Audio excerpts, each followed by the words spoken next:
बिस्मिल्लाहिर्रहमानिर्रहीम। अस्सलाम वालेकुम। हजरत अबू बकर के बाद जब मुसलमानों ने हजरत उमर को अपना दूसरा खलीफा मुकर्रर किया तो खलीफा मुकर्रर होने के बाद रूम के बादशाह ने जमीन व आसमान में छुपे हुए राजों के बारे में सवालात करने के लिए एक शख्स को मुसलमानों के खलीफा हजरत उमर के पास भेजा। जब ये शख्स कई दिनों का सफर तय करने के बाद मदीना मुनव्वरा में हजरत उमर के पास पहुंचा तो कहने लगा, ए मुसलमानों के खलीफा, मैं बादशाह रूम की तरफ से जमीनों और आसमानों में छुपे हुए राजों के मुतालिक आपके लिए सवालात लाया हूं, क्योंकि हमने ये सुना है कि आपके आखिरी नबी ने नबूवत का दावा किया था, जिसका जिक्र हमने तौरात और इंजील जैसी किताबों में पढ़ा है और उनका जिक्र तौरात और इंजील जैसी किताबों में मौजूद है। लिहाजा ए मुसलमानों के खलीफा, अगर मेरे सवालों के जवाब देते हो तो मैं ये सवालात लेके रूम के बादशाह तक पहुंचाऊंगा और हम ये समझेंगे कि वाकई आपका नबी जो नबूवत का दावा करता था वो नबी, आपका नबी सच्चा है। और अगर आप हमारे सवालातों के जवाब नहीं देते तो हम ये समझेंगे कि आपका नबी सिर्फ दावा करता था, आपका नबी झूठा है, माज़अल्लाह। तो हजरत उमर ने कहा कि बेशक हमारे नबी वही आखिरी नबी हैं जिनका जिक्र तौरात और इंजील जैसी किताबों में मौजूद है। हजरत उमर ने कहा, तुम्हें जो भी सवालात करने हैं सवालात करो, हम आपके सवालातों के इंशाअल्लाह जवाब देंगे। उस शख्स ने कहा कि मेरा सबसे पहला सवाल यह है कि वो कौन सी जमीन है जिस जमीन पर सूरज की एक मर्तबा रोशनी पड़ी, उस जमीन का मुझे नाम बताएं। और कहा कि मेरा दूसरा सवाल यह है कि ऐसा कौन सा दरख्त है जो पानी के बगैर पैदा हुआ, उसके बारे में बताएं। उसके बाद कहा कि मेरा तीसरा सवाल यह है कि वो कौन सी चीज है जिसके न हाथ हैं न पैर हैं, वो सारा का सारा मुंह है, उसके बारे में मुझे बताएं। उसके बाद कहा कि मेरा चौथा सवाल यह है कि वो कौन सी चीज है जिसके न हाथ हैं न पांव हैं मगर सारा दिन वो जमीन पे चलती रहती है, उस चीज का मुझे नाम बताएं। उसके बाद कहा कि मेरा पांचवा सवाल यह है कि मुझे बताएं कि वो कौन सा दरख्त है कि अगर कोई शख्स घोड़े पर बैठकर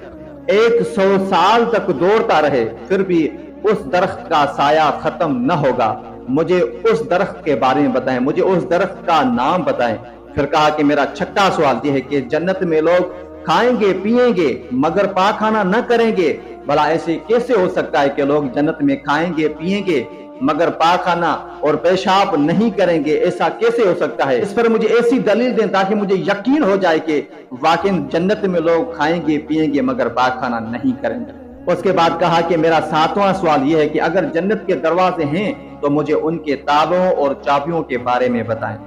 हजरत उमर ने ये तमाम सवालात जब सुने तो खामोश हो गए और तमाम सहाबियों को कहा, क्या किसी को इन सवालातों के जवाब आते हैं? तो तमाम सहाबी खामोश हो गए कि इसका हमें इल्म नहीं है। हजरत उमर भी खामोश हो गए कि वाकई मेरे पास भी इस चीज का इल्म नहीं है। तो वो शख्स कहने लगा कि मुझे एक सवाल का भी जवाब नहीं मिला, तो क्या मैं ये समझूं कि आपका नबी माज़अल्लाह झूठा था? अगर मुझे इन सवालों के जवाब मिल जाते हैं तो मैं समझूंगा कि आपका नबी सच्चा था। उस शख्स ने कहा कि मैंने सुना था हर नबी का जानशीन होता है, तो आपका जो आखिरी नबी है उसका जानशीन कौन है? उस जानशीन को इल्म होना चाहिए और उस जानशीन को मेरे सवालों के जवाबात मालूम होने चाहिए। एक शख्स उठा और कहने लगा कि मैं हुजूर पाक सल्लल्लाहु अलैहि वसल्लम के जानशीन के बारे में आपको बताता हूँ, उसके पास लेके चलता हूँ, आपके जितने भी सवालात हैं उनके जवाबात उनको जरूर आएंगे। वह शख्स जब मौलाए कायनात अमीरुल मोमिनीन अली बिन अबी तालिब के पास आया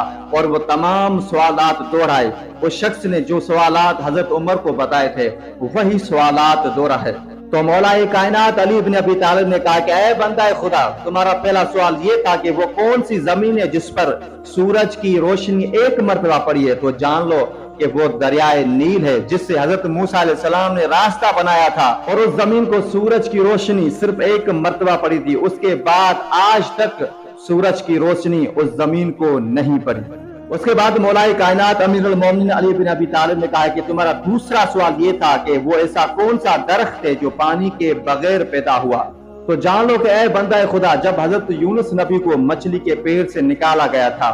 जो उस वक्त उसका जिस्म बिल्कुल गल चुका था और बीमार वो पड़ चुका था, उसके बाद कई दिन हजरत ने गिरिया करके खुदा से दुआ मांगता रहा, تو خدا نے کچھ لمحوں نے ایک درخت اگایا جس کے پھل کھا کر حضرت یونس علیہ السلام وہ صحت یاب ہو گیا تھا۔ اے بندہ خدا، وہ درخت وہی درخت ہے جس کو خداوند کریم نے کچھ لمحوں میں اگایا تھا، اور وہی درخت بغیر پانی کے پیدا ہوا تھا۔ امام علی علیہ السلام نے کہا کہ تمہارا تیسرا سوال یہ تھا کہ وہ کون سی چیز ہے جس کے نہ ہاتھ ہیں نہ پیر ہیں، وہ سارا کا سارا منہ ہے۔ تو اے بندہ خدا، جان لو کہ وہ دوزخ ہے جس کے نہ ہاتھ ہیں نہ پیر ہیں، وہ سارا کا سارا منہ ہے جو گنہگاروں کو کھا جاتی ہے۔ اور اس کے بعد مولا کائنات امیر المومنین علی بن ابی طالب نے کہا کہ تمہارا چوتھا سوال یہ تھا کہ وہ کون سی چیز ہے جس کے نہ ہاتھ ہیں نہ پاؤں ہیں مگر سارا دن وہ زمین پہ چلتی رہتی ہے۔ تو اے بندہ خدا، جان لو کہ وہ پانی ہے کہ جو چلتا رہتا ہے، کبھی بھی نہیں رکتا۔ اے بندہ خدا، تمہارا پانچواں سوال یہ تھا کہ آپ نے کہا کہ مجھے اس درخت کے بارے میں بتائیں، اگر کوئی شخص گھوڑے پر بیٹھ کر 100 سال تک دوڑتا رہے مگر اس درخت کا سایہ ختم نہیں ہوگا۔ تو اے بندہ خدا، جان لو کہ وہ درخت جنت میں شجرہ طوبہ ہے، اور دنیا میں اس کا مثال سورج ہے کہ اس کا سایہ کبھی بھی ختم نہیں ہوگا۔ اور اس کے بعد امام علی علیہ السلام نے کہا کہ تمہارا چھٹا سوال یہ تھا کہ جنت میں لوگ کھائیں گے پیئیں گے مگر پاک کھانا نہیں کریں گے، یہ کیسا ممکن ہے؟ تو مولا علی علیہ السلام نے کہا کہ اے بندہ خدا، جان لو کہ جس طرح بچہ ماں کے پیٹ میں رہ کر کھاتا ہے پیتا ہے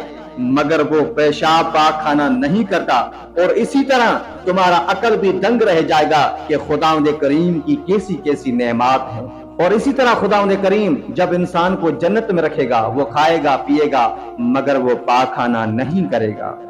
اور اس کے بعد حضرت امام علی علیہ السلام نے فرمایا تمہارا ساتواں سوال یہ تھا کہ جنت کے دروازے تو ہیں مگر ان کے تالوں اور چابیوں کے بارے میں بتایا جائے۔ تو اے بندہ خدا، جان لو جو بھی خداوند کریم سے شرک کرے گا اس کے لیے جنت کے تالے کبھی بھی نہیں کھلیں گے، ہر وقت جنت کے تالے بند ہوں گے، اور جنت کی چابیاں جو بھی شخص مرتے وقت یہ پڑھے گا، گواہی دے گا لا الہ الا اللہ محمد رسول اللہ، اس کے لیے جنت کی چابیاں کھل